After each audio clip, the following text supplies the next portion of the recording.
అంటే బొత్స అప్పల నరసయ్య ఎమ్మెల్యే అనుకోవాలా, బొత్స అప్పల నరసయ్య భూస్వామి అనుకోవాలా? భూస్వామి ఏముంది, నాకేం పెద్ద భూస్వామి కదా, అదే 100 ఎకరాలు లేవే. మీ నియోజకవర్గంలో ఏ అభివృద్ధి పని జరిగినా వాటి నిర్మాణాలు కాంట్రాక్ట్ పనులు అన్నీ మీ స్నేహితుల్లో ఒకరికే చింతాయట వస్తాయట, మీరు ఇస్తారట. ఎందుకంత ప్రేమ మీకు? నాకు స్నేహితుడు అది కాదు, నీకు అంది చేయమని ఎవరు చేయొద్దు అంటున్నారు. ఈరోజే కాంట్రాక్టుల పరిస్థితి మీరే తెలుసు కదా, ప్రభుత్వం ఏమనుకుంటున్నారు, ఎవరో ముందుకు రావట్లేదని చెప్పి మీరు అంటారు పక్క నుంచి. అంటే ఎస్పెషల్లీ డిగ్రీ కాలేజీ తేవడంలో కీలక పాత్ర వహించారు, దానికి అవసరమైనటువంటి ఫండ్ కూడా రైట్ చేశారు, కొంత మీ సొంత సొమ్ము కట్టారు అనేది చెప్తున్నటువంటి తెలుగుదేశం పార్టీ వాళ్ళే ప్రాపర్ స్టాఫ్ని తీసుకురావడంలో విఫలమయ్యారని విమర్శ అయితే మీ మీద ఉంది. మన డిగ్రీ కాలేజ్ వచ్చిన తర్వాత క్యాబినెట్లో అప్రూవల్ చేయాలి కదా, మీకు తెలుసు కదా దీంట్లో ప్రాసెస్ అంతా కూడా. దాంట్లో వచ్చిందో ఆయన విద్యాశాఖ మంత్రి అయిన వెంటనే క్యాబినెట్లో పెట్టి స్టాఫ్ని కూడా మనం శాంక్షన్ చేయించాము. స్టాఫ్ని కూడా మనం మరి రెగ్యులర్ స్టాఫ్స్ కూడా వచ్చారు. మీ మండల నాయకులు, మండల స్థాయి నాయకుల మీద ప్రేమ ఎక్కువ అని చెప్పేసి ఓ మాట కూడా వినిపిస్తుంది. వాళ్ళ కోసం ఇసుక వాళ్ళు అక్రమ రవాణా చేసినా మీరు వాళ్ళు కాపాడుతుంటారట, నిజమేనా? నేను కంట్రోల్ చేయాలి, ప్రభుత్వం కంట్రోల్ చేయాలి. నేను ఎలా కంట్రోల్ చేస్తుందని రోజు నేనే రాత్రులు కాపులో ఉండాలి నేను కంట్రోల్ చేయాలంటే. అది కదండి, ఒకే కుటుంబం నుంచి 3-4 పోటీ చేయడం ఎంతవరకు సమంజసం అండి? ఒకసారి ఆలోచన చేసుకోండి. ఇప్పుడు వచ్చేసి ఇప్పుడు మాట్లాడడం కాదు మీరు నన్ను ఈ క్వశ్చన్ వేయడం. నేను ఏ రాజకీయాలు ఏ పరిస్థితులు వచ్చాను, ఒక రాజకీయంగా ఒక ఇంజనీరింగ్ ఉద్యోగం చేస్తూ రాజకీయం మరి రిజైన్ చేసి వచ్చాను. ఎందుకు వచ్చాను ఆ రోజు? మళ్ళీ గజపతినగరం నియోజకవర్గ ప్రజలు మీకు పట్టం కడతారని మీరు అనుకుంటున్నారా? మైత్రి మీడియా వారం వారం నిర్వహిస్తున్న ప్రత్యేక కార్యక్రమానికి స్వాగతం. ఈ వారం మన అతిథి గజపతినగరం ఎమ్మెల్యే బొత్స అప్పల నరసయ్య గారు. బొత్స అనగానే మనకు గుర్తుకొచ్చేది బొత్స సత్యనారాయణ గారు.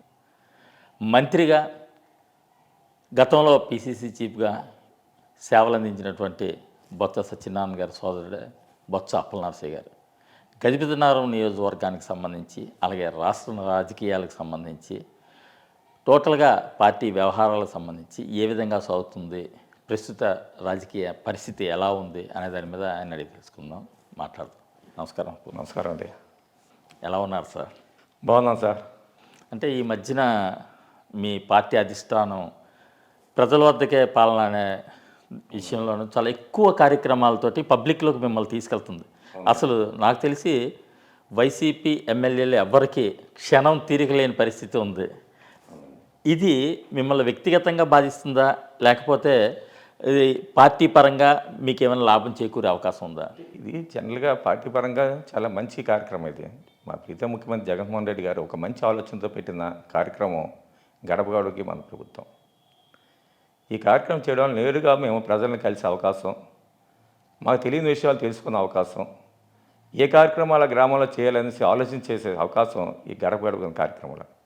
దాని ద్వారా ఈరోజు ప్రజల్లోకి వెళ్ళడం వలన ఈరోజు వైనాట్ 175 ముఖ్యమంత్రి గారు చెప్పడానికి ప్రధానమైన కారణం, ప్రతి ఎమ్మెల్యేని నేను ఇంటికి పంపిస్తున్నాను, ఆ సమస్యలు నేను నెరవేరుస్తున్నాను, నేరుగా నేను సమస్యలు క్లియర్ చేస్తున్నాను, వాళ్ళ సమస్యలు క్లియర్ చేస్తున్నారు.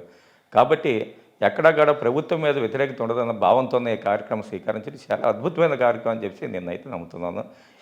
ఈ కార్యక్రమం ప్రజలకు ఇంకా చెరువయ్యి, ఇంకా మాకు ప్రజలకు అనుభవం సంబంధాన్ని కూడా మరి జగన్మోహన్ కల్పించే విధంగా కార్యక్రమం రూపకల్పన చేశారు.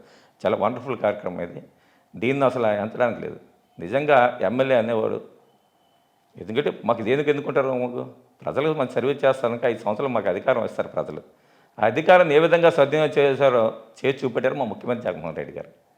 దీంట్లో మాత్రం ఎక్కడ కూడా మరి ఎంచడానికి లేదు సార్. ఇది అంటే కొత్తగా ఎమ్మెల్యే అయిన వాళ్ళకి ఇటువంటి కార్యక్రమాలు బాగా లబ్ధి చేకూరుస్తుంది, ప్రజలతో మమేకం అవుతారు. బట్ మీలాంటి సీనియర్స్ ఆల్రెడీ ఎమ్మెల్యేగా చేస్తున్నారు, ప్రజా సంస్థలు పట్టున్నటువంటి వ్యక్తులుగా మీకు అది ఎక్సెస్ వర్క్ అయ్యే పరిస్థితి కదా. అంటే ఇప్పుడు జగన్మోహన్ రెడ్డి ఆలోచన కూడా ఏంటంటే, ఎంత సీనియర్స్ అయినప్పుడు కూడా స్థానిక సంస్థలు మాకు నేరుగా తెలుసుకునే అవకాశం ఉండదు. మేము ఊర్లోకి వెళ్ళమంటే స్థానిక సంస్థలు నేరుగా మేము తెలుసుకొని మా కళ్ళతో మేము చూడడం వలన ఇది చాలా అవసరం ఈ ప్రజలకి, దీన్ని ఏ విధంగా నెరవేర్చాలి, మా ముఖ్యమంత్రి మాట్లాడి సాధించాలనే భావన మాలో కలుగుతుంది. ఆ భావన కలిగించే విధంగా ఈ కార్యక్రమం రూపకల్పన చేశారని నా ఆలోచన. ఓకే, మీరు 2009, 2019 2 పర్యాయాలు గజపతినగరానికి ప్రాతినిధ్యం వహిస్తున్నారు. అసలు అప్పల నరసయ్య మార్క్ అన్నటువంటి కార్యక్రమం ఏదైనా అభివృద్ధి కార్యక్రమం కానీ, సంక్షేమ కార్యక్రమం సంబంధించి కానీ ప్రజలకు ఉపయోగపడేది ఏం చేశారు? నా రాజకీయ ఆర్గేటివ్ అనేది గజపతినగరంలో జడ్పీటీసీగా స్టార్ట్ అయిందండి. ఆ రోజు పెద్ద సాంబశివరాజు గారు, బొత్స గారి సహకారంతో నేను జడ్పీటీసీగా బండపల్లిలోనే నా రాజకీయ స్టార్ట్ చేశానండి. ఆ రోజు నేను కనిపెట్టిందంటే జడ్పీటీసీగా నాకు కింద స్థాయి నుంచి గ్రామాల్లో, ఆ తర్వాత ఏమో దత్తిరాజు జడ్పీటీసీగా పనిచేశాను నేను. గ్రామాల్లో ఉన్న పరిస్థితులు నాకు చాలా అవగాహనతో నేను మెలిగాను. అక్కడ మాకు నియోజకవర్గం ఏంటంటే చాలా వెనుకబడి నియోజకవర్గం. జిల్లాకి అతి దగ్గర ఉన్నప్పటికీ కూడా గజపతినగరం వెళ్ళేసరికి ఏమో సరైన రోడ్లు లేక, చదువుకునే కనుక అవకాశాలు లేక, ప్రజలు ఏంటంటే వలసలు పోయే పరిస్థితి మన నియోజకవర్గం చాలా ఎక్కువ కనిపించేది మాకు. యాక్చువల్గా మనకు ఉత్తరాంధ్రలోనే వలసలు ఎక్కువ ఉంటాయి, మా నియోజకవర్గంలో చాలా ఎక్కువ అంటే మరీ ఎక్కువ. ఎక్కువ పాప ఆడపిల్లలు కూడా చదివించలేని పరిస్థితి ఉండేది ఇక్కడ. నేను అది చూసిన తర్వాత వెళ్ళిన ఎక్కడ ఎట్టి పరిస్థితుల్లో ఎక్కడేమో విద్యనేమో అభివృద్ధి చేయాలి, విద్య ద్వారానే ఈ ప్రాంతాన్ని అభివృద్ధి చేయాలని ఒక ఆలోచనతోనే ఆ రోజు వెళ్ళిన 2004లో నేను ఎమ్మెల్యే కాకపోయినట్టు కాంగ్రెస్ ప్రభుత్వం అధికారులకు వచ్చిందంటే గౌరవ మంత్రి గారితో మాట్లాడి, సత్యనారాయణ గారితో మాట్లాడి అక్కడ రెసిడెన్స్ స్కూల్కి ముందు స్టార్ట్ చేశాను. ఆ రోజు రెసిడెన్స్ స్కూల్ స్టార్ట్ చేయడానికి కనీసం బిల్డింగ్ కూడా లేకపోతే ఒక సినిమాలు అది తీసుకొని ఆ సినిమాలు వాదన ఒప్పించి అందులో రెసిడెన్స్ స్కూల్ పెట్టి, మళ్ళీ దానికేమో కొత్తగా బిల్డింగ్లు ఏమో మరి ప్రభుత్వ గ్రాంట్ లేకపోయినా లోకల్గా కలెక్టర్ గారితో మాట్లాడి ఆ రెసిడెన్స్ స్కూల్ ఏమో ఒక ప్లేస్ని తీసుకొచ్చి వాళ్ళ ప్లేస్కి ఏమో ఇవ్వకపోతే వాళ్ళకి డబ్బులు ఇచ్చి ఇవన్నీ చేసి ఎలాగైనా ఈ ప్రాంతంలో ఎడ్యుకేషన్ డెవలప్ చేయాలని ఆలోచించాను. ఆ తర్వాత గౌరవ మరి దేవేంద్రనాథ్ రాజశేఖర రెడ్డి హయాంలో మోడల్ స్కూల్స్ కానివ్వండి, మండలానికి ఒక మాస్ స్కూల్ తీసుకొచ్చాం. అలాగే కస్తూర్బా స్కూల్ తీసుకొచ్చినప్పుడు మీరు నమ్మరు, కస్తూర్బా స్కూల్ ఆడపిల్లలు జాయిన్ చేయమంటే ఎవరు కూడా తల్లిదండ్రులు ముందుకు వచ్చేవారు స్కూల్లో జాయిన్ చేయడానికి. మేమేమో మా సర్పంచులతో కౌరుపెట్టి ఆ పిల్లల్ని ఒప్పించి స్కూల్లో జాయిన్ చేసే పరిస్థితి అండి ఆ రోజు. లేకపోతే మళ్ళీ స్కూల్ క్యాన్సిల్ అవుతుంది, మళ్ళీ స్కూల్స్ క్యాన్సిల్ అవుతుంది ఇబ్బంది మాకు. అంటే ఈ విధంగా పరిస్థితులు ఆ రోజు అంటే ఈరోజు సీట్లు దొరకటం లేదు కస్తూరిబా స్కూల్లో. ఈరోజు నాకు రికమెండేషన్కి వస్తున్నారండి. అంటే అలాంటి పరిస్థితులు ఈరోజు. అలాగే నాకు చిరకాలు వచ్చిన డిగ్రీ కాలేజ్ కూడా లేక ప్రభుత్వ డిగ్రీ కాలేజ్ లేదు అక్కడ ప్రాంతం. ఎందుకంటే మా ప్రాంతంలో ఏమో ప్రైవేట్ స్కూల్ చదువుకోవాలంటే ప్రైవేట్ స్కూల్లో ఫీజులు కట్టలేక, తల్లిదండ్రులు ఏమో పిల్లల్ని చదివించలేక కూలి పనులు పంపించే పరిస్థితి నా ప్రాంతంలో ఎక్కువ ఉంది.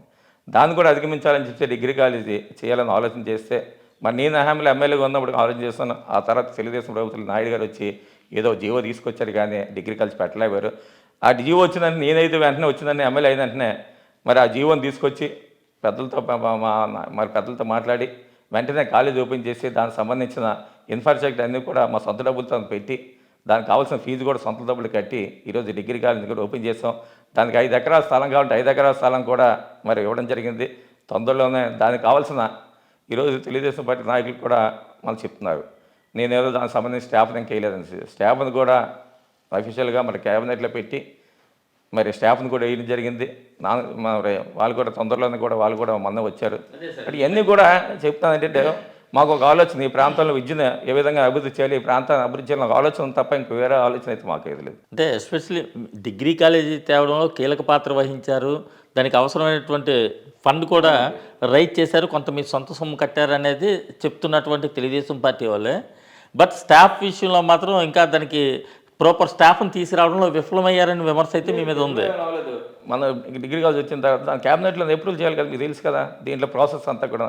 దాంట్లో వచ్చిందో ఆయన విద్యాశాఖ మంత్రి అయిన వెంటనే క్యాబినెట్లో పెట్టి స్టాఫ్ని కూడా మనం శాంక్షన్ చేయించాము. స్టాఫ్ని కూడా మనం మరి రెగ్యులర్ స్టాఫ్స్ కూడా వచ్చారు, నాన్ టీచింగ్ స్టాఫ్ కూడా మొన్న కలెక్టర్ గారితో మాట్లాడు అది కూడా మరి ఇస్తున్న తొందరలో అవి కూడా అవసరం పోస్టులు కూడా రేపే తొందరలో వేస్తున్నాం అవి కూడా.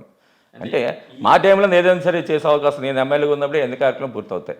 అంటే ఈ విద్యా సంవత్సరానికి కావాల్సినటువంటి పిల్లలకు కావాల్సిన విద్య అందించే ఉపాధ్యాయులు కానీ, టీచింగ్ స్టాఫ్ కానీ, నాన్ టీచింగ్ స్టాఫ్ కానీ కంప్లీట్ చేయగలుగుతారు ఖచ్చితంగా. 100% కూడా.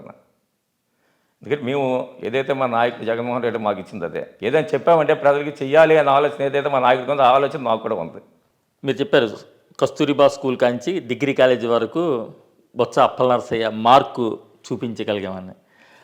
అదేవిధంగా వ్యవసాయ భూములకి, రైతులకి సంబంధించి మీరు చేసినటువంటి సహకారం ఏంటండి? రైతులు కట్టి ఇప్పుడు తాటిపూడి జలాశయం నేను ఉన్నప్పుడే దాని ఆధునీకరణకి సుమారు 30 కోట్లు తీసుకొచ్చాం ఆ రోజు. నీకు జపాన్ ఎలక్ట్రిసిటీ నుంచి తీసుకొచ్చి ఏదైతే తాటిపూడికి చాలా కాలువలు ఇబ్బంది పడిపడుతుంది దానికి లైనింగ్కి సంబంధించి తీసుకొచ్చి ఆ కార్యక్రమం చేయడం జరిగింది. అలాగే అలాగే తాటిపల్లి జలాశయం కూడా ఆ రోజు స్వర్గీయ రాజశేఖర ఫౌండేషన్ ఇచ్చారు. ఆ పనులు కూడా పూర్తి, ఎందుకంటే హెడ్లోనేమో పనులు పూర్తయి కానీ మనకేమో ఇంకా రాదు ఇక్కడ లోకల్గా. అవన్నీ కాలువలన్నీ కూడా పూర్తి అవుతున్నాయి, తొందరలో ఆ కాలువలు పూర్తి చేస్తే వస్తుంది. పోలవరం మీకు తెలుసు, పోలవరం కూడా మా మా పార్టీ తాలూకా మెయిన్ ఉద్దేశం అంటే ఈ ప్రాంతాన్ని సస్యశ్యామలం చేయాలని ఆలోచన జగన్మోహన్ రెడ్డి గారు నెక్స్ట్ టైం తప్పనిసరిగా పోలవరం తీసుకొచ్చి ఈ ప్రాంతాలను రైతాంగానికి, ఎందుకంటే పోలవరం వస్తే మా సుమారు నాకు ప్రాంతానికి 90,000 ఎకరాలకి సాగునీరు వచ్చే పరిస్థితి ఒక నా నియోజకవర్గానికి. కాబట్టి పోలవరం తీసుకొచ్చి ఈ ప్రాంతాన్ని సస్యశ్యామలం చేయాలని ఆలోచన ఉంది. తప్పనిసరిగా నెక్స్ట్ టైం ఆ కార్యక్రమం పూర్తి చేస్తున్న ఆత్మవిశ్వాసం అయితే నాకైతే ఉంది. ఇందాక మీ మాటలో వై నాట్ 175 అలాగే మీరు అంటున్నారు, మీ అధినాయకుడు అంటున్నారు. కానీ ఓ పక్క మీరు అలా అంటుంటే మరో పక్క రాష్ట్రంలోనూ అలాగే మన జిల్లాలోనూ వరుసగా మనం చూస్తున్నాం ఆందోళనలు, అంగన్వాడీలు, ఆశా వర్కర్లు, 108, 104 ఇలాగా డిఫరెంట్ సెక్టార్స్ అన్నీ ప్రభుత్వానికి వ్యతిరేకంగా ఇచ్చిన మాట చెల్లించలేని కారణంగా మేము సమ్మెలు చేస్తున్నామని చెప్తున్నారు. మొన్న మున్సిపాలిటీ వాళ్ళు చేశారు. ఈ పరిస్థితిలో ఎందుకు మీకు 170 సీట్లు వస్తాయని మీరు అనుకుంటున్నారు? ఇప్పుడు ప్రభుత్వంలోని ఉద్యోగస్తులు భాగం అంటే 100% మాకు ఓట్లు పడిపోవు కదా. కొంత ఇంగ్లీష్ ఉండిపోతే కొంత ఇంగ్లీష్ వల్లనే తెలుగుదేశం పార్టీ కొన్ని ఓట్లు పడుతుంటాయి. అలాగే ఈరోజు వాళ్ళ హక్కుల గురించి వాళ్ళు పోరాటం చేస్తున్నారు. ఏదో విధంగా న్యాయం కూడా తీర్చాలని చెప్పి ప్రభుత్వం ఒత్తిడి చేస్తారు. మేము కూడా వాళ్ళకు కూడా అన్యాయం చేయాలని ఆలోచన లేదు. ఎందుకంటే మాకు వాళ్ళు కూడా ప్రజలే, ఉద్యోగస్తులు కూడా ప్రజలుగా ట్రీట్ చేస్తున్నాం. ఏదైతే ప్రజలకు మేము సమానమైన న్యాయం చేస్తున్నాం, ఉద్యోగస్తులకు న్యాయం చేయాలని ఆలోచన జగన్మోహన్ రెడ్డి గారు. ఆయన ఏ వర్గాన్ని కూడా విస్మరించే పరిస్థితి జగన్మోహన్ రెడ్డి గారు లేదు. కాకపోతే ముందు వెనక అవుతుంటుంది. కొన్ని ఏమో కోరికలు మీరు ఇచ్చినప్పుడు కొన్ని కోరికలు తీర్చగలం, కొన్ని కోరికలు ఏమో ప్రభుత్వం వచ్చిందా తెలుసు. ఈరోజు అంగన్వాడీలు ఉన్నాయి, అంగన్వాడీకి ఇచ్చి ఆ రోజు తెలంగాణలో ఏదేస్తుంది ఇచ్చాము. మళ్ళీ వాళ్ళు తెలంగాణలో పెంచారు, మాకు పెంచని చెప్పి ఈరోజు స్ట్రైక్ చేస్తాం. మేము ప్రభుత్వం ఏంటి చెప్తే మీ డిమాండ్ నెరవేర్చాం, కొన్ని మళ్ళీ జీతం పెంచాలి, మళ్ళీ గవర్నమెంట్ ఇచ్చిందా పెంచుతామని చెప్తున్నారు. వాళ్ళు కొంచెం ఆగాలి.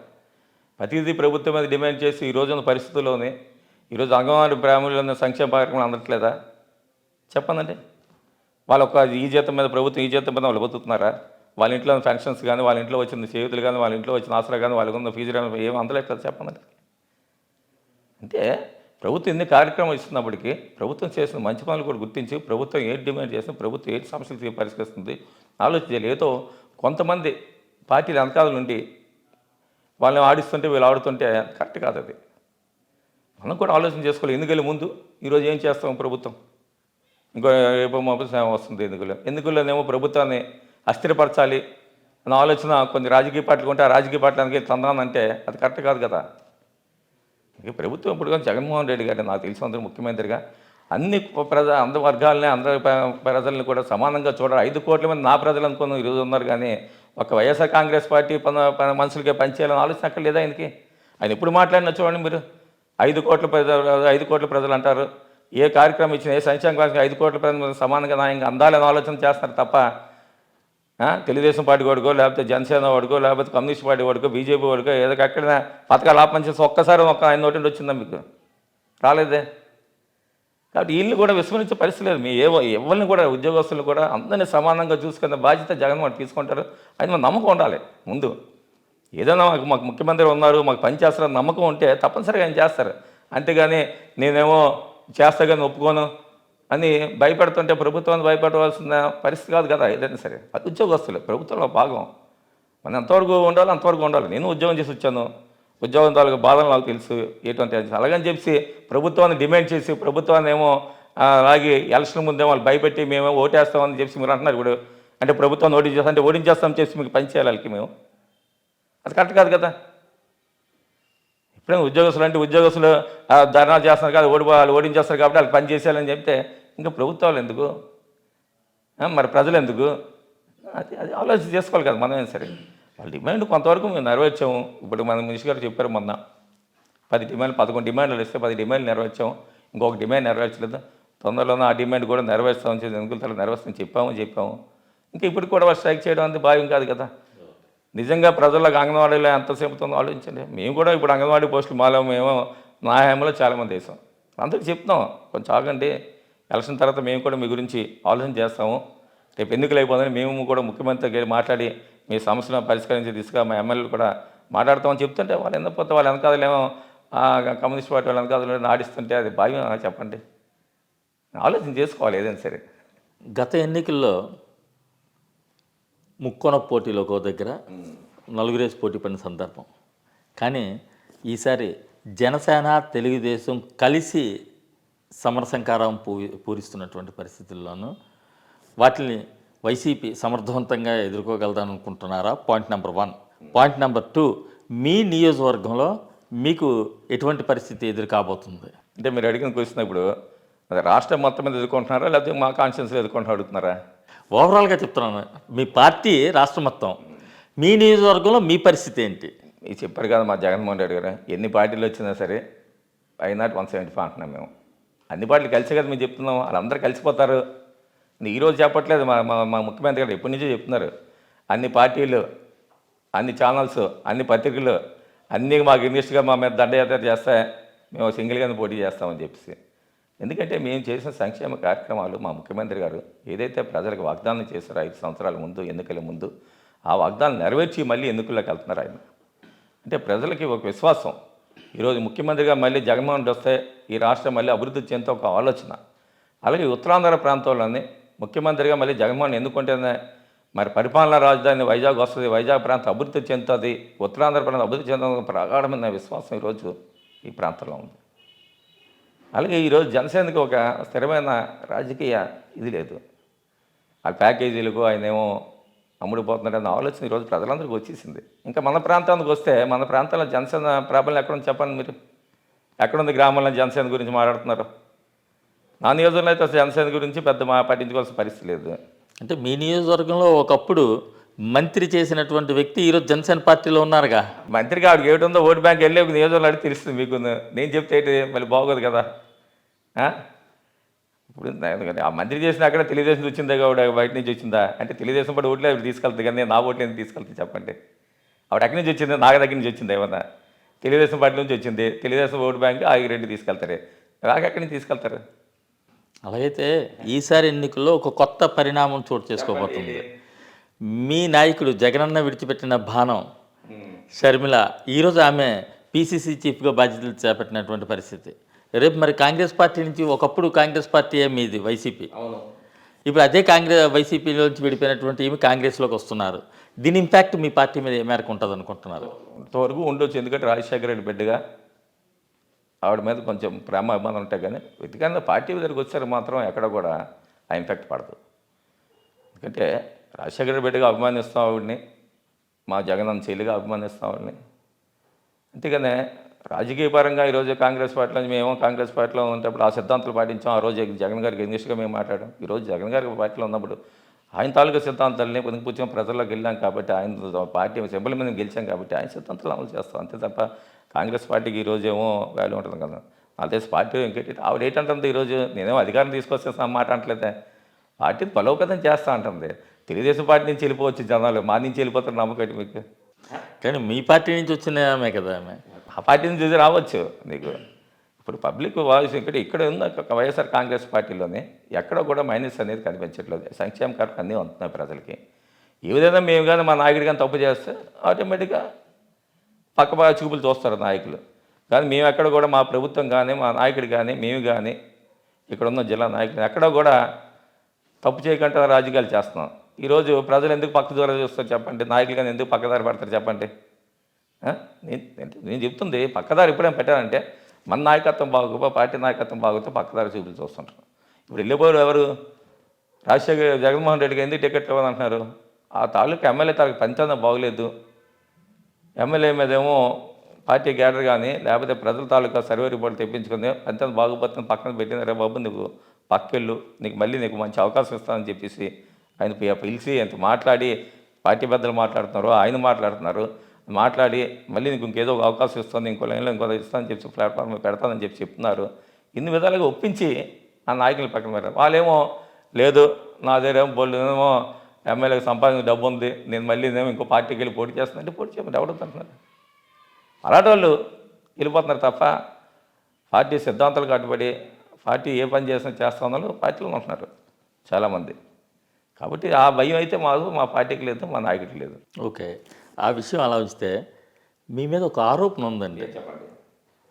మీ భూముల తాలూకా విలువల్ని పెంచుకోవడానికి, మీ ఆస్తుల తాలూకా భూముల రేట్ల తాలూకా విలువలు పెంచుకోవడానికి బైపాస్ రోడ్ అనేది మీ భూముల మీదుగా మీరేస్తున్నటువంటి రియల్ ఎస్టేట్ వ్యాపారానికి అనుసంధానంగా చేసుకుంటూ నిర్మాణం చేయించారన్నటువంటి ఒక తీవ్రమైన ఆరోపణ మీ మీద ఉంది. ఏది చేసినా ఆరోపణలు వస్తాయి. బైపాస్ రోడ్ అనేది గజపందారం ప్రజల కళ. అది నాకు ఎప్పుడు జీవితాంతం ప్రజలు నాకు గుర్తుండిపోయే కార్యక్రమం బైపాస్ రోడ్డు గజపందారం ప్రజలకి.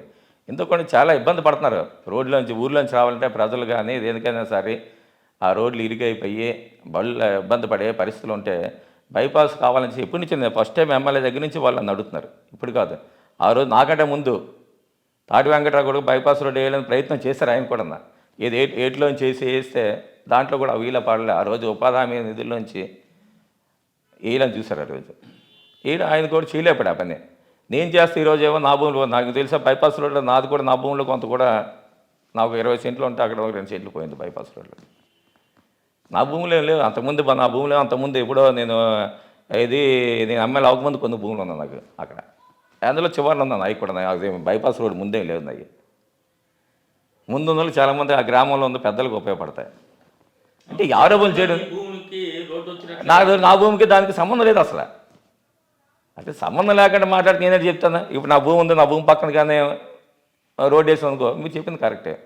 నా భూమి ఎక్కడో చివరి ఉంటుంది, ఈ భూమికి బైపాస్ రోడ్ ఉంది, దానికి కావాల్సిన అవసరాలకి దాని అలైన్మెంట్ ఆర్ఎన్బుల్ చేస్తే నేను చేయను. అది ఏమని నేను చేసుకుంటే నా భూమి ఎందుకు పోద్ది దాంట్లోనే. అంటే డిపార్ట్మెంట్ కొన్ని చెప్పడానికి కూడా సరైన ఆరోపణలు చేయాలి. అంతేగాని బైపాస్ రోడ్ వేయడం వలన నాకు ఒక్కడికి ఉపయోగం కాదు కదా, ప్రజల తాలూకా ఆకాశ గజపందారం ప్రజల తాలూకా ఆకాశ గజపందారం బైపాస్ రోడ్ కావాలని చెప్తే అడగదండి. మీరు ఎక్కడికి వెళ్ళినా ఈ తెలుగుదేశం నాయకులు లేకపోతే పత్రికలో చెప్పడం కాదు, ఆ గ్రామంలో ప్రజలకి బైపాస్ రోడ్ వల్ల ఎంత ఉపయోగం ఉందని చెప్పేసి. ఈరోజు నిజంగా నాకు అది మంచి పేరు, ఎమ్మెల్యేగా శాశ్వతంగా నాకు ఆ పేరు ఉండిపోద్ది బైపాస్ రోడ్ వేయడం. అది మానేసి నా మీద ఆరోపణలు చేస్తుంది ఏంటి అవుద్ది. ఒక రోడ్డు వేస్తే ఇప్పుడు నేషనల్ హైవే వేసారు, ఎంతమందికి ఉపయోగపడింది అది? అయితేమో వీళ్ళందరూ రోజుకంటే నేషనల్ హైవే వేసారా చెప్పండి.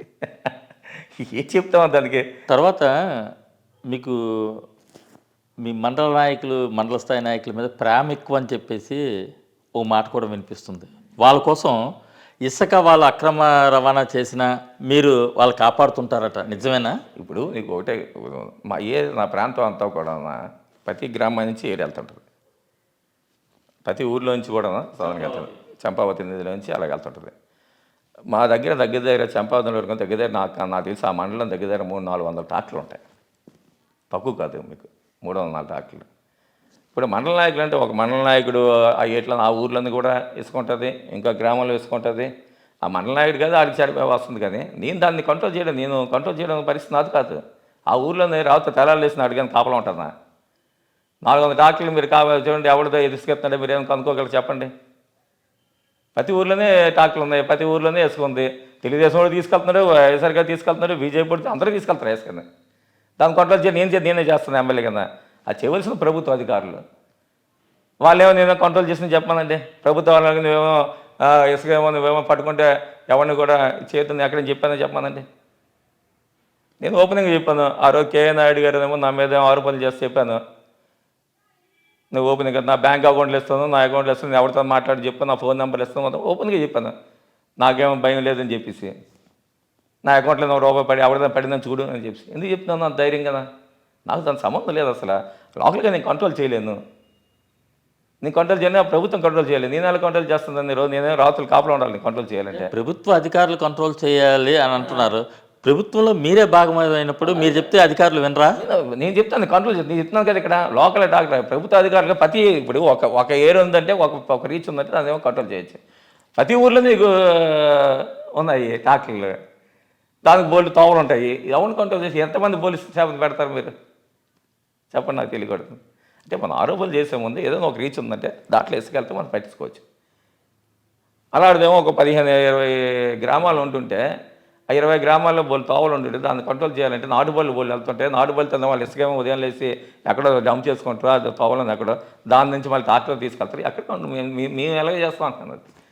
నేను అమ్ముకున్నదంటే నేను అమ్మించిందంటే అది ఎక్కడ భావించి చెప్పండి. అది నేనేమన్నా దాంట్లో ఇన్వాల్వ్మెంట్ ఏంటంటే మీరు అడగదు, తప్పలేదు. ఎమ్మెల్యేగా నాకేమైనా వాటా ఉంది, చాలామంది చెప్తుంటారు కదా ఎమ్మెల్యేలు వాటా ఉందని చెప్పి. మరి నాకు వాటా అయినప్పుడు నేను ఎక్కడ దాంట్లో ఇది అవుతుంది చెప్పండి? నేనేమో తప్పు చేసాను దాంట్లోనే కాదే. అది కూడా ఇది కూడా నా ప్రాంతంలో ఎక్కడో కూడా రియల్ ఎస్టేట్లు కానీ పెద్ద పెద్ద బిల్డింగ్లు కానీ కన్స్ట్రక్షన్ లేదు. నా ప్రాంతంలో కూడా ఎక్కడ ఏంటి దొరుకుతుంది అన్నీ కూడా నా ప్రాంతంలోనేమో ప్రభుత్వ వర్క్స్ జరుగుతుంటాయి. దాన్ని తీసుకెళ్తుంటారు వాళ్ళు. దాన్ని నేను కంట్రోల్ ఎలా చేస్తాను చెప్పండి? ఒక సచివాలయం బిల్డింగ్కో, ఆర్బీకో, లేకపోతే వెల్నెస్ సెంటర్కో, లేకపోతే సిమెంట్ రోడ్డుకో, దీనికి లేకపోతే నాడు నేడు స్కూల్స్కో దీని వర్క్ అవుద్ది నా ప్రాంతంలో. ఎక్కడైనా విజయనగరం నుంచి మా గజబంధాల నుంచి బళ్ళు విజయనగరం కానీ లేకపోతే ఇంకో దగ్గర వేసాను చెప్పనండి. ఎక్కడైనా లేకపోతే రాయలతో వచ్చి చెప్పనండి. అయ్యగారు మంచి ఎంతసేపు ఏదో నోరు ఉంది కదా మనకి, ఏది మాట్లాడినా చెల్తుందిగా. బురద జల్లియాలంటే బురద జల్లి ఏదైనా చేసి వచ్చి బురద జల్లం. ఈరోజు మా ముఖ్యమంత్రి బురద జల్లట్లేదు అని బతికలే. ఏంటంటే పేపర్ జ్యోతిరిస్తాను సార్ రాస్తాను సార్. అలాగే నా మీద అవ్వట్లేదు. నా మీద ప్రజలు నమ్మాలి నేనేం చేస్తానని చెప్పి. నియోజకవర్గ ప్రజలు ఎమ్మెల్యే గారేమో అక్కడ దొంగతనం ఇస్తే తెలిపిస్తుంటే నొప్పుకుంటారు. ఓకే అండి. అలాగే మీ నియోజకవర్గంలో ఏ అభివృద్ధి పని జరిగినా వాటి నిర్మాణాలు కాంట్రాక్ట్ పనులు అన్నీ మీ స్నేహితుల్లో ఒకరికే చెందుతాయట, వస్తాయట, మీరు ఇస్తారట. ఎందుకంత ప్రేమ మీకు? నాకు స్నేహితులు అది కాదు, నీకు అంది చేయమని ఎవరు చేయొద్దు అంటున్నారు. ఈరోజే కాంట్రాక్టుల పరిస్థితి మీరు తెలుసు కదా. ప్రభుత్వం ఏమనుకుంటున్నారు, ఎవరో ముందుకు రావట్లేదని చెప్పి మీరు అంటారు పక్క నుంచి.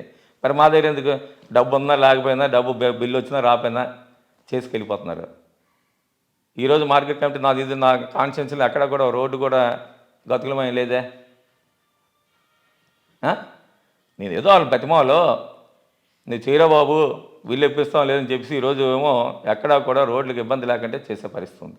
తగ్గిన నియోజకవర్గం ఎందుకు, నా నియోజకవర్గం ఎందుకు వచ్చింది అది చెప్పండి, మీరే చెప్పండి. ఎక్కడైనా నా నియోజకవర్గం మీరు చూడండి, ఎక్కడైనా ఏ విలేజ్కి వెళ్ళి చూడండి గోతులు ఉన్నాయేమో. అన్నీ తారు రోడ్లు వేసాం ఈరోజు. సుమారు 30 గ్రామాల తారు రోడ్లు వేసాను. ఇంత ధైర్యంగా ఎందుకు చెప్పగలుగుతున్నాను నేను? అంటే ఆయన మీ స్నేహితులు మాత్రమే చేయగలుగుతున్నాడా, మరి ఇంకెవరు రావటం లేదా? చేయలేరు ఎవరు. నా మాట మీద గౌరవం ఇచ్చో లేకపోతే ఇంకో వచ్చో రే బాబు పెట్టరా బాబా అంటే నమ్మకమైన శాసనం తప్ప ఎవరు చేయలేరు ఈ రోజులో. అలా చేయించుకున్నారు చాలామంది. 10 నియోజకవర్గంలో ఎవరైనా ఉంటే ఎవరినో ఒక బతిమాలకో కాంట్రాక్ట్ బతిమాలకో చేయించుకుంటున్నారు. ఎక్కడ ఈ నియోజకవర్గం కాదు, నా నియోజకవర్గం కాదు, ఎక్కడైనా ఏ నియోజకవర్గం ఈరోజు ఒకరిని పిలుచుకొని దగ్గరుండి వర్క్లు వేయించి బిల్లు రాపోయినా సరే ఆల్మది పెట్టో లేకపోతే ఇంకోటి చేసి చేయిస్తాం. అంటే మా నాయకుడి మీద నమ్మకం మాకు. రేపని ఈరోజు కాకపోతే రేపని ఇస్తారు. ఈరోజు ప్రజల దగ్గర సంక్షేమ కార్డు అందిస్తున్నాం, రేపని వస్తాయి బిల్స్ అనే నమ్మకంతో చేయిస్తాం మేము. మళ్ళీ గజపతినగరం నియోజకవర్గ ప్రజలు మీకు పట్టం కడతారని మీరు అనుకుంటున్నారా? తప్పనిసరిగా 100% ఎందుకంటే నేను ఎక్కడ కూడా తప్పుడు పని చేయలేదు. నేను రాజకీయాలు వచ్చిందని ఇచ్చేవాడుకున్నాను. ఒక అవినీతి కానీ, ఆరోపణ కానీ, ఒక లంచం కానీ ఏదైనా నాకు నా నోటీస్కి వస్తాయి. అధికారులను కూడా నేనేమో దాని మీద యాక్షన్ తీసుకోమని రాసే సందర్భాలు కూడా ఉన్నాయి. నేనైతే ఒప్పుకొని తప్పు. నా నోటీస్ రాకుండా ఏదైనా జరిగితే నాకు తెలియదు, కానీ నా నోటీస్ కూడా వస్తే నేనైతే ఉపేక్షించాను. అందుకే నా క్యాడర్ కూడా నాలాగే ఎక్కడ కూడా మంచి చేయాలని ఆలోచన, ప్రజలకు మంచి చేయాలని ఆలోచనతో మేము అందరూ కూడా పనిచేస్తాం. నాదొక మంచి టీము, నాదొక కుటుంబంలో ఉంటాం మేము అందరం కూడా. నేను కానివ్వండి, మా ఎంపీలు కానివ్వండి, మా జడ్పీసీ, మా సర్పంచ్ కానీ, మా ఎంపీలు కానీ, మాదంతా మేము ఒక హోదాతోనో మేము ఎవరు కూడా, నేను ఒక ఎమ్మెల్యే కానీ, నేను ఒక ఎంపీపీ కానీ, ఒక జడ్పీటీసీ కానీ, మేము హోదాతో పనిచేయం, ప్రేమతో పనిచేస్తాం మేము నియోజకవర్గ ప్రజలకి. కాబట్టి మేము 100% సక్సెస్ అవుతామని చెప్పి నమ్మకం ఉంది తప్పనిసరిగా. ఎందుకంటే మేము ఎక్కడ కూడా ఈరోజు చేసే కార్యక్రమాలు, ఈరోజు నేను వచ్చిన తర్వాత ఈరోజు ఎందుకంటే నేను అంత గట్టిగా చెప్తున్నా అంటే, ఆ రోజేమో ఫ్లైఓవర్ మానాపురం ఫ్లైఓవర్ బ్రిడ్జ్ ఏమో నేను ఎమ్మెల్యేగా ఉన్నప్పుడు ఏమో స్టార్ట్ చేస్తున్నాను. 5 సంవత్సరాలు వాళ్ళేమో ఇక్కడున్న అశోక్ గారు కేంద్ర మంత్రిగా ఉన్నారు. ఆ ఫ్లైఓవర్ బ్రిడ్జ్ కట్టాలని ఆలోచన చేయలేరు. మళ్ళీ వచ్చిన తర్వాత స్టార్ట్ చేశాం.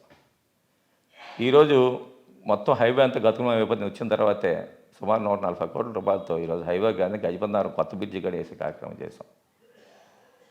అలాగే మా తాలూకు 30 బెడ్ హాస్పిటల్, 100 బెడ్ హాస్పిటల్ గౌరవ ముఖ్యమంత్రి గారు ఆ రోజు మీటింగ్లో చెప్పించాను, అది కూడా చేయగలిగాను. ఈరోజు 100 బెడ్ హాస్పిటల్ తయారవుతుంది అక్కడ.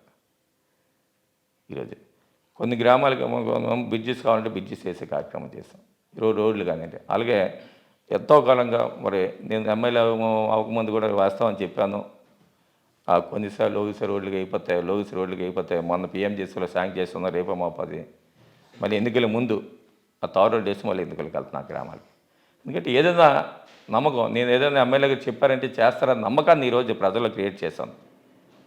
తప్పనిసరిగా నేను వెళ్తే ఒక మంచి అభిప్రాయంతోనో, మళ్ళీ ఎమ్మెల్యే గారికి ఓటు వేయాలని ఒక సదాభిప్రాయంతో ఈరోజు ఉద్యోగస్తులు కానివ్వండి, వ్యాపారస్తులు కానివ్వండి, వ్యవసాయదారులు కానివ్వండి, ఒక మహిళలు కూడా ఎందుకంటే నేను కిందసారి చెప్పాను కదా జడ్పీటీసీ నుంచి ఆ రోజు నేను జడ్పీటీసీ ఉన్నప్పటి నుంచి మహిళా సంఘాలతో ద్వారా అటాచ్మెంట్ నాకు నేను వాళ్ళతో కూర్చొని మాట్లాడి ఆ సంఘాలు ఏ విధంగా చేస్తున్నాను ఆ రోజు నుంచే దాన్ని సంఘాలు ఏ విధంగా బలోపేతం చేయాలనే ఆలోచన నాకు ఎందుకంటే ఎవరు వెళ్ళినా సరే నాకు లేడీస్తో ఆ డాక్టర్ మహిళతో చాలా అటాచ్మెంట్ ఉంది నీకు అందుకే ప్రజలతో నేను నేరుగా అటాచ్మెంట్ ఉంది బట్టి ఈరోజు గ్యారెంటీగా గెలుస్తానని నమ్మకం నాకు ఇంకా తెలుగుదేశం పార్టీ అపోజిషన్ నా దగ్గర వదిలేదు ఎందుకంటే వాళ్ళకి ఎప్పుడైతే ఎంతసేపు వచ్చినా దాచుకోవడం తప్ప అభివృద్ధి చేయాలని ఆలోచన అక్కడ చేయలే ఎంతసేపు మాట్లాడితే నేను జీవోలు తీసుకొచ్చాను అంటారు కానీ చేసిన పని కనిపించుదా అక్కడ ఏమో పునాదులు వేస్తే అది సమాధానాల్లో మిగిలిపోయాయి ఎక్కడైనా వాళ్ళు వేసిన రాళ్ళు మేము కూడా ఇప్పుడు తీయలేదు అయ్యి ఏ పని అవ్వదాలు చేసినా సరే వాళ్ళు ఏంటి చంద్రబాబు నాయుడు గారు అంటే ఎన్నికల ముందు జీవోలు ఇస్తారు ఆయన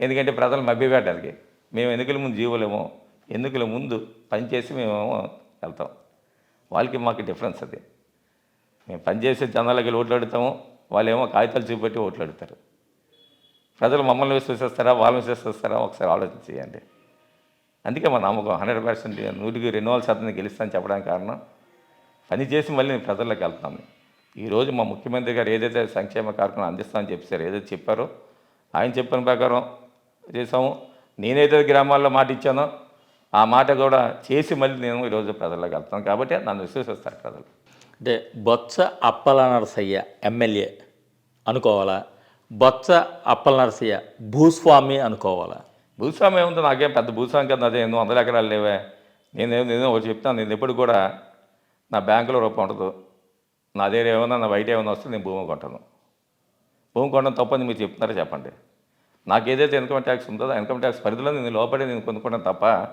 నేనేమో నా దగ్గర లంచాలు తీసుకొని భూములు కొనే పరిస్థితి నాది లేదు అంతకుముందు నేను ఎమ్మెల్యే అవ్వకముందు 10 ఎకరాలు అమ్మాను మళ్ళీ ఎమ్మెల్యే అయిన తర్వాత 10 ఎకరాలు కొన్నాను కొనడం తప్పని మీరే కానీ లేకపోతే ఎవరైనా చెప్పానండి మానేస్తాను కొనడం తప్ప అని చెప్తే మానేస్తాను నేను ఎందుకు మళ్ళీ రేపు ఎలక్షన్ వచ్చినందుకు మళ్ళీ ఏదో అమ్ముకొని మళ్ళీ ఏమో ఎలక్షన్ నిలబడతాను నా ఇది కామన్ అది ఎందుకంటే 5 సంవత్సరాల ఆ రేట్ అది పెరుగుతుంది దానివల్ల ఏమో మళ్ళీ ఎలక్షన్ నిలబడవచ్చు అని అభిప్రాయం అది తప్పని చెప్పానండి ఎవరైనా సరే మానేస్తాను తప్పుడు పని ఎప్పుడు కూడా నేను చేయను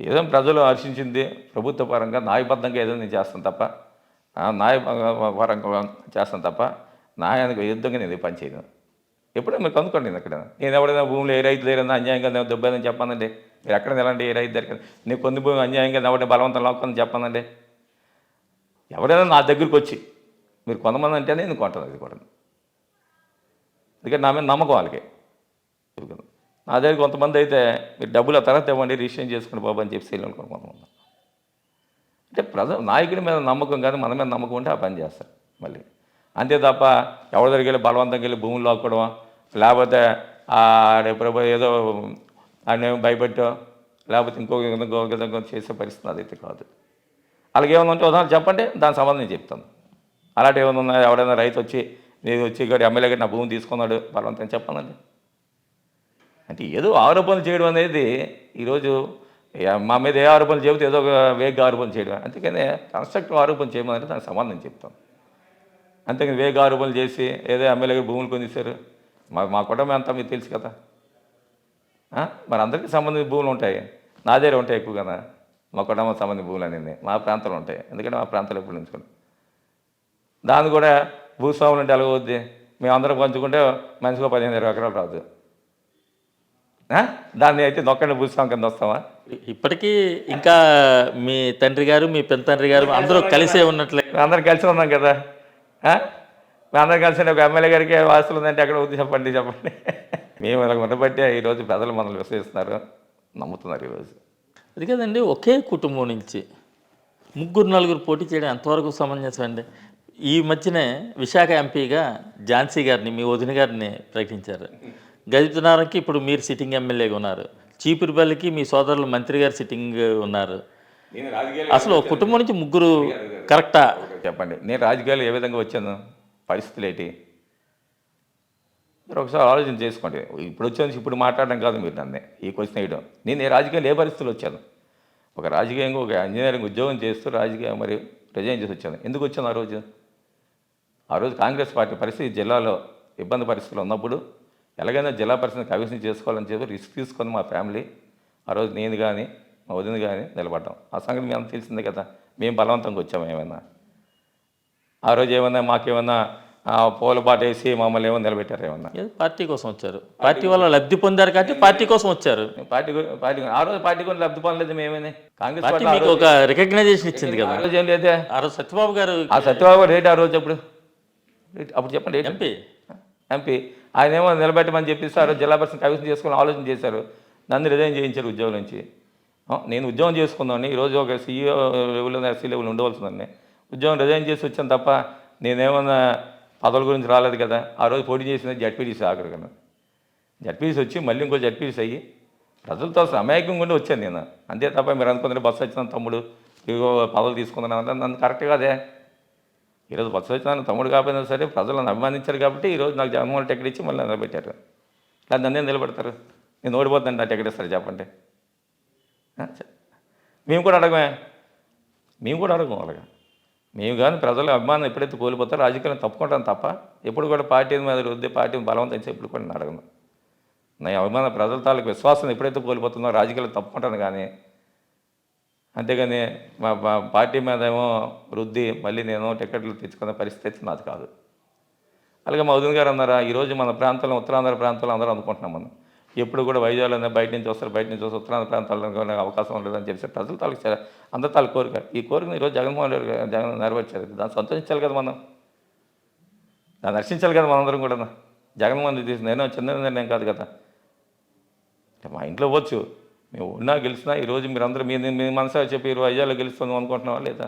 ఆవిడ సొంత ఊరు కదండి. సొంత ఊరు మీరు అనుకుంటున్నారా లేదా? అంటే మేము ఏదైనా సరే ఎప్పుడైనా సరే పార్టీ గురించి పార్టీ నిర్ణయాన్ని కట్టుబడి ఉంటాము. పార్టీ మేమో బలవంతంగా జగన్మోహన్ రెడ్డి మాకు మా ఎంపీ కావాలని మేము అడగట్లేదే. ఈరోజు గెలుస్తాము, మేము మంచి పనులు చేసి ప్రజల్లో కలబట్టి ఈరోజు ప్రజలు మమ్మల్ని నమ్ముతున్నారు కాబట్టి ఈరోజు పార్టీ టికెట్ ఇచ్చింది. లేకపోతే మాకెందుకు ఇస్తుంది చెప్పండి పార్టీ టికెట్? ఎందుకు అడుగుతాను చెప్పండి? నేను చెప్తున్నాను కదా మీకు ఈరోజు చెప్తాము. మేము ఎప్పుడైనా సరే ప్రజలు విశ్వాసాన్ని కోల్పోతే రాజకీయాలను తప్పుకుంటాం కానీ జగన్మోహన్ రెడ్డి భారం పెట్టము. ఇంకంతకంటే మేము చెప్తాం. Okay sir, thank you very much. మీ విలువైన సమయాన్ని మైత్రి మీడియా కోసం కేటాయించినందుకు ధన్యవాదాలు మీకు. Thank you. వచ్చే వారం మరో అతిథితో కలుద్దాం. అంతవరకు చూస్తూనే ఉండండి మైత్రి మీడియా.